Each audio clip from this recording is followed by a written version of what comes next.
Hi hello नमस्कार मंडळी, homemaker विद्या या चॅनलमध्ये मी विद्या तुमच्या सगळ्यांचं अगदी मनापासून स्वागत करत आहे। तर मी आज तुमच्यासोबत शेअर करणार आहे लक्ष्मी प्राप्तीचा अगदी साधा सोपा मस्त असा उपाय।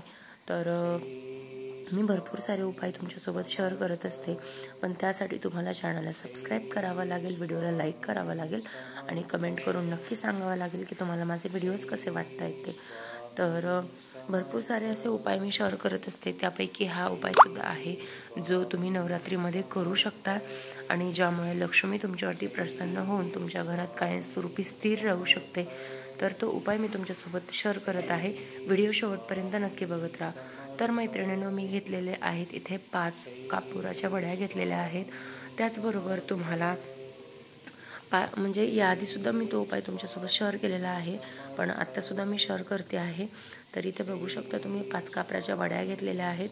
आपल्या घरात संध्याकाळची आरती वगैरे झाल्यानंतर किंवा सकाळी सुद्धा तुम्ही हा उपाय करू शकता, पण लक्ष्मी सहसा संध्याकाळीच येत असते, त्यामुळे हा उपाय आवर्जून तुम्ही संध्याकाळी करावा। तर मी 5 कापराच्या वड्या घेतलेल्या आहेत। त्याचबरोबर 5 फूल असलेल्या लवंगा घेतलेल्या आहेत। फूल असलेल्या म्हणजे ज्याच्या टोकावरती इथे मी तुम्हाला दाखवेन, बघू शकता या पद्धतीने ज्या कापरावरती फूल आहे अशा लवंगा घ्यायच्या आहेत 5 आणि 5 कापराच्या वड्या घ्यायच्या आहेत आणि त्याचा संध्याकाळी कापूर होम करायचा आहे। आणि त्याचबरोबर तुम्हाला श्री सुक्तम म्हणायचं आहे पूर्ण फलश्रुतीसहित। तुम्ही 16 वेळा सुद्धा म्हणू शकता, पण 16 वेळा म्हणणं तुम्हाला शक्य नसेल तर तुम्ही एकदाच श्री सुक्तम म्हणून फलश्रुती म्हणायची आहे। अगदी अगदी अगदी लक्ष्मी प्राप्तीसाठी सोपा असा उपाय आहे।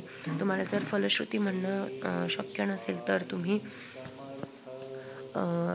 नवार्णव मंत्र सुद्धा म्हणू शकताय किंवा महालक्ष्मीचा मंत्र म्हणू शकताय किंवा महालक्ष्मीचे जितकं मंत्र आहेत, महालक्ष्म्याय नमः, ओम लक्ष्म्याय नमः, त्यानंतर महालक्ष्मीसाठीचे जे तुम्हाला मंत्र वाटतात ते सगळे मंत्र तुम्ही म्हणू शकताय किंवा विष्णू श्री सुक्तम म्हणू शकता।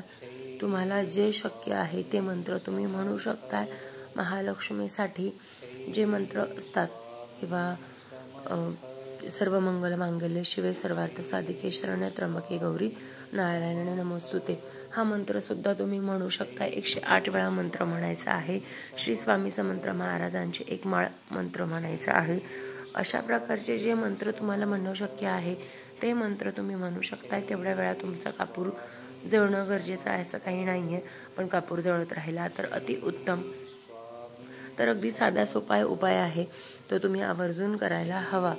तर आजचा साधा सोपा उपाय हा मी तुमच्यासोबत शेअर केलेला आहे। असेच बरेचसे अजून काही उपाय आहेत जे मी तुमच्यासोबत शेअर करणार आहे। त्यासाठी तुम्हाला आपल्या चॅनलला सबस्क्राईब करावं लागेल आणि कमेंटमध्ये लिहावं लागेल ओम महालक्ष्म्याय नमः किंवा श्री स्वामी समर्थ। चला तर मग भेटूया नेक्स्ट व्हिडिओमध्ये नवीन असा काहीतरी उपाय घेऊन। तोपर्यंत स्वस्त राहा, मस्त राहा, स्वतःची काळजी घ्या, इतरांची काळजी घ्या। भेटूया नेक्स्ट व्हिडिओमध्ये, तोपर्यंत बाय बाय।